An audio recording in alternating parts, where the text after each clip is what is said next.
Bahwa yang dia maksud adalah di situ Yesus tidak sedang bicara bahwa dia adalah Tuhan. Dia sedang berbicara bahwa ketika kamu mau ibadah kamu itu sampai kepada Bapa, ibadahlah seperti saya, sebagaimana Yesus. Yesus bilang, akulah jalan dan kebenaran dan hidup. Jadi sebagaimana aku beribadah kepada Allah, begitulah kamu beribadah kepada Allah, maka ibadah kamu akan sampai kepada Allah. Karena Shalom, puji Tuhan Bapak Ibu, saudaraku sekalian yang terkasih dalam Tuhan kita Yesus Kristus, semoga sehat selalu dan diberkati Tuhan. Saya percaya Bapak Ibu bahwa di dalam channel ini kita terus membahas mengenai mualaf, ya. Sekali lagi tentang mualaf. Kenapa mualaf? Karena mualaf inilah yang selalu digadang-gadang bahwa mereka adalah orang cerdik, orang cerdas, orang berhikmat, bahkan mereka paham kitab suci Alkitab, lalu kemudian mereka mualaf. Sesungguhnya dalam penjelasan dan pemaparan mereka ini jauh berbeda dengan pengakuan mereka. Sehingga saya mengatakan bahwa ini adalah mualaf-mualaf pembohong dan penipu, dan yang mereka cari adalah uang. Ya, sehingga mereka bisa berusaha untuk melecehkan, menghina dan merendahkan ajaran kitab suci Alkitab, Perjanjian Lama dan Perjanjian Baru. Sama halnya seperti di dalam video berikut ini, teman-teman. Ini adalah seorang mualaf, ya, orang Batak lagi mengakui bahwa dia adalah dulu orang Kristen, orang Katolik, lalu HKBP, lain dan sebagainya. Tetapi saya melihat bahwa ketika ia masuk dalam, ya, membaca satu ayat Yohanes pasal 14 ayat yang ke-6, ini menurut saya dia sudah menghina dan merusak konsep dari ayat kitab suci ini, ya. Sehingga di dalam penjelasan terbukti bahwa di dalam penjelasannya ini ketika ia mau menafsirkan tersentak dan ia kemudian masuk ke konsep beribadah. Beribadah tidak ada hubungannya dengan Yohanes pasal 14 ayat yang ke-6 ini. Yesus sudah jelas-jelas mengatakan bahwa akulah jalan, kebenaran dan hidup. Tidak ada seorang pun di muka bumi, di dunia ini yang bisa mengklaim dirinya adalah jalan, kebenaran dan hidup. Kalau di Indonesia ada seorang yang mengatakan begitu, maka ini sudah dianggap menjadi penghina agama atau sudah menista agama. Nah, oleh karena itu teman-teman, siapa yang bisa membantah pernyataan Yesus ini? Yohanes pasal 14 ayat yang ke-6. Akulah jalan dan kebenaran dan hidup, tidak ada seorang pun yang datang kepada Bapa kalau tidak melalui aku. Ya, kemudian mualaf ini, ya, nenek ini kemudian ia mengakui bahwa ini sudah clear, tidak bisa ditafsirkan lagi karena ini pengakuan yang sangat jelas sekali. Tetapi ia kemudian masuk dalam konteks ibadah. Ibadah ya ibadah nenek, tapi dalam konteks jalan, kebenaran dan hidup tidak ada seorang pun yang bisa mengklaim. Nabi-nabi di muka bumi ini, manusia di muka bumi, tidak ada seorang pun yang bisa mengklaim dia adalah jalan kebenaran. Kalau ada seperti itu, maka dia adalah seorang penghina dan seorang pengibul, ya, pengibul besar. Nah, oleh karena itu bahwa kita paham kalau Yesus adalah jalan dan kebenaran dan hidup, dia adalah pintu surga. Jika seseorang mau mendapat atau masuk ke dalam kerajaan surga melalui Yesus Kristus, artinya apa? Beriman dan percaya kepadanya, baru engkau bisa mendapatkan surga. Surga adalah milik siapa? Adalah milik penguasa tunggal, yaitu Allah itu sendiri di dalam Yesus Kristus. Nah, teman-teman semua, sebelum kita panjang lebar membahasnya, alangkah baiknya mari kita simak dulu seorang pengibul ini, seorang mualaf ini untuk menjelaskan menurut konsepnya. tapi sebetulnya buat saya jawaban itu nggak bisa saya terima gitu. Menurut saya ayat Yohanes 14 ayat 6 itu sudah sangat jelas gitu, bicara bahwa Yesus berkata, akulah jalan dan kebenaran dan hidup, tidak ada yang sampai kepada Bapa kalau tidak melalui aku. Itu menurut saya itu nggak ada sesuatu yang perlu harus pakai ilmu tertentu kan, itu pernyataan yang very clear, jelas gitu. Bahwa yang dia maksud di situ Yesus tidak sedang bicara bahwa dia adalah Tuhan. Dia sedang berbicara bahwa ketika kamu mau ibadah kamu itu sampai kepada Bapa, ibadahlah seperti saya, sebagaimana Yesus. Yesus bilang, akulah jalan dan kebenaran dan hidup. Jadi sebagaimana aku beribadah kepada Allah, begitulah kamu beribadah kepada Allah, maka kamu ibadah kamu akan sampai kepada Allah. Karena bicara soal ibadah itu kan bicara sampai kepada surga, kepada Allah, itu bukan berarti seperti berjalan fisik ya, bicara jalan fisik gitu, bahwa seperti kamu lihat peta gitu, bukan seperti itu.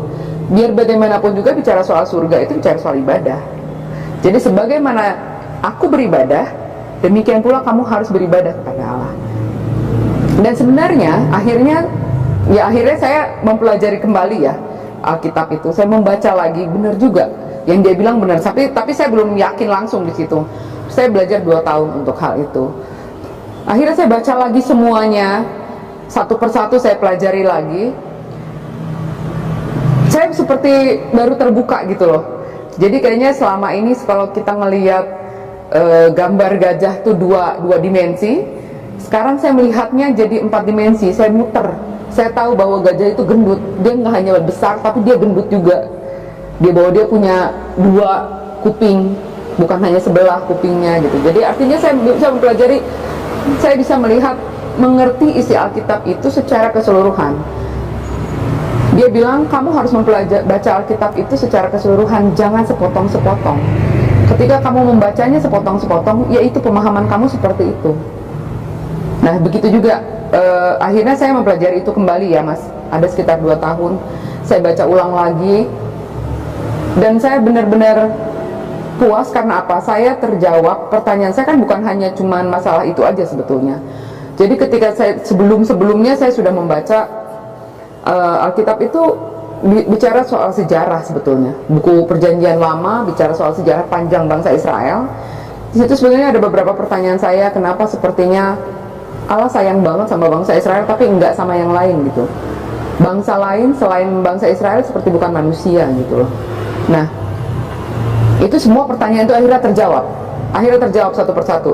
Bagaimana Alkitab itu ditulis, bagaimana bisa ada perubahan dari bahasa Ibrani ke bahasa Yunani, sementara Yesus sendiri bicara pakai bahasa Aramaik, ya kan, bahasa Ibrani. Tapi kemudian kenapa kitab tertua yang ditemukan itu berbahasa Yunani gitu?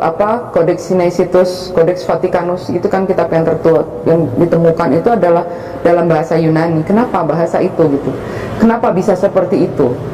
Nah, ini sejarah panjang yang harus kita pelajari sebetulnya kalau mau mengerti kenapa, bagaimana, sehingga akhirnya pemahaman pun bisa sampai berubah. Sampai hari ini kita bisa melihat bahwa orang Kristen merayakan Natal sedemikian rupa ya, sedemikian megah dan mewahnya. Sementara Yesus sendiri nggak pernah loh ngajarin, nggak pernah nyuruh loh, nggak pernah menyuruh merayakan ulang tahun, tidak pernah menyuruh merayakan, apalagi merayakan hari kelahiran dia.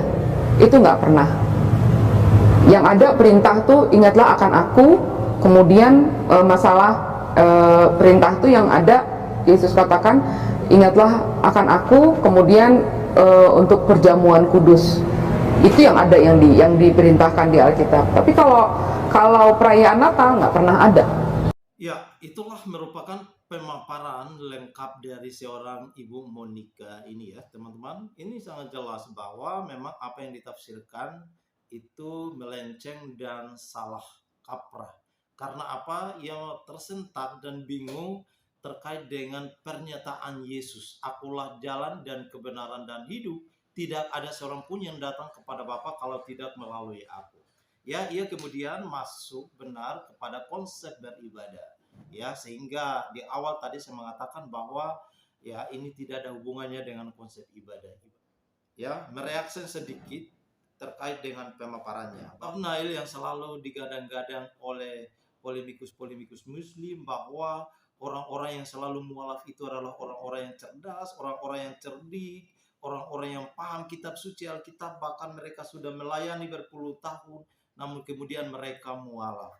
Ya, padahal sesungguhnya dalam pemaparan dan penjelasan mereka ini adalah penuh dengan kebohongan dan berusaha untuk melecehkan kitab suci Alkitab ya.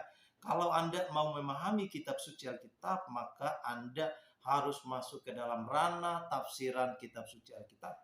Ada beberapa tafsiran yang harus Anda gunakan ya. Nah, oleh karena itu bahwa ini adalah mualaf-mualaf yang memang pada intinya adalah mereka hanya mencari citra diri mereka untuk merusak daripada iman Kristen dan juga mau merendahkan kitab suci Alkitab. Itulah pedoman dan pegangan mereka. Ya, itulah menjadi pedoman mereka untuk menyerang kitab suci dan iman Kristen.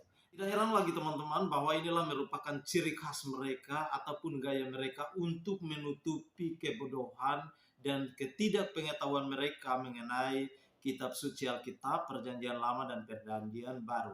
Terbukti dalam penjelasannya mereka tidak bisa membuktikan, hanya logika belaka dan faktisnya mereka bisa menjelaskan seperti itu.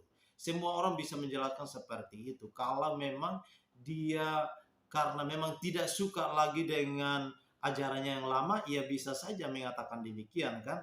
Nah, oleh karena itu kita tidak bisa terpengaruh, teman-teman semua, kita tidak bisa terpengaruh dengan ajaran-ajaran para mualaf ini karena memang inilah para mualaf-mualaf yang memang sakit hati. Tidak bisa diragukan lagi teman-teman, mualaf-mualaf seperti ini salah satunya Ibu Monica ini dan juga ya lainnya seperti Ahmad Kainama, Yahya Loni, ini sudah terbukti bahwa memang mereka berusaha untuk menutupi citra diri mereka agar mereka lah dikatakan orang baik atau dulunya seorang hamba Tuhan yang paham kitab suci Alkitab, sekolahnya di sini, di sana, seperti pengakuan Ahmad Kainame. Namun ketika diteliti atau mengikuti jejak digitalnya, ternyata itu adalah bohong.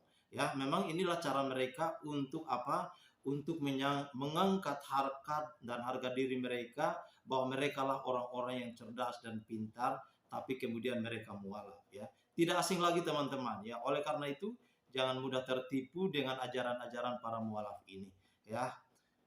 Kiranya itu saja videonya. Tuhan Yesus memberkati kita semua.